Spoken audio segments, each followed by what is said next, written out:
SNCC is initially this interracial movement, but purposely not to bring white and black students together to have a conversation about race, although undoubtedly there must have been many conversations, but in order to dismantle the work of American racism in the Deep South.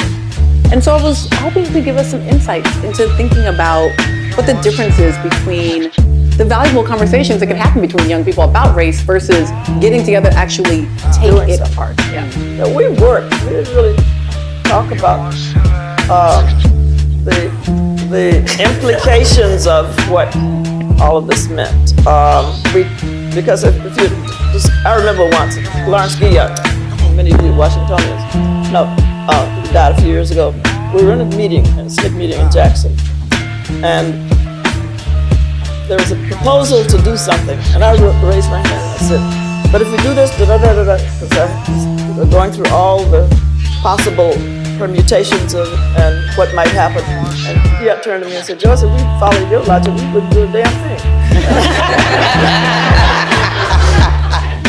I got the message, but he was right, because, and we used to call it paralysis of the analysis.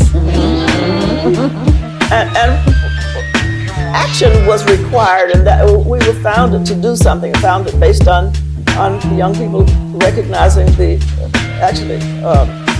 I call ours the Emmett Till generation. And just about everyone I know in SNCC remember, and had the picture of Emmett Till on Jet Magazine's cover, on embalmed body, and pulled out of Tallahatchie River. Seared in their memory, and vowed that, like I did when I was 12 years old, one day I'm going to do something about that. And we came along at a time when, number one, children didn't get lynched, men got lynched, black men got lynched. We didn't know about women getting lynched.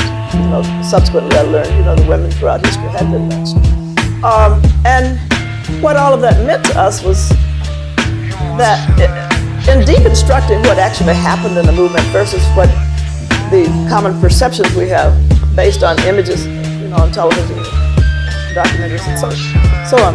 For example, if we were riding in a car in a dangerous area, women always sat in the back seat.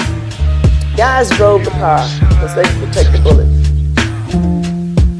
And then the white women came down and they said that they were being discriminated against because they couldn't go out and organize in the community. And I said, you're damn straight you can't, because you're not going to get me killed. And that was the reality. So if they said they were only allowed to type, they're right.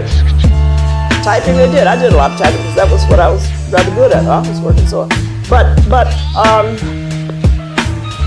it's interesting how we now are, just as Ida B. Wells did, we're gathering ourselves around the men and trying to bring them in closer to us to protect them and keep them alive. And yet, in the movement, it was the men who stood guard all night with their shotguns, except for one community where the sisters' names. These two women near Meridian, they stood guard with their shotguns all night.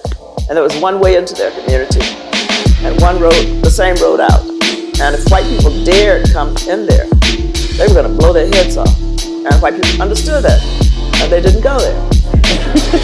Well, what I'm trying to say is, and Charlie Cobb has published a very good book on how not everyone was nonviolent, how local people really were not nonviolent. It was a strategy. Some of us believed in it philosophically and so on. But for the most part, it was the one strategy that kept us alive.